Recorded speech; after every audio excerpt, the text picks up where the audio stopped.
Let's continue slowly. So what is important when you step forward? You don't want to fall forward like this. You don't want either to drop and then go forward.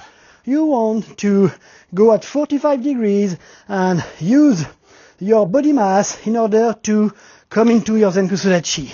And you use the rotation of your hips and your torso to open and perform Kizamizuki. And also, one other important thing, when you're here, I will punch with my left fist.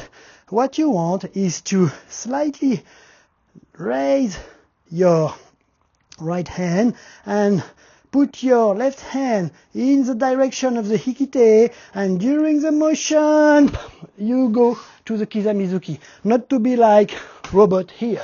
You just want to prepare the trajectory here and to be very relaxed. Okay?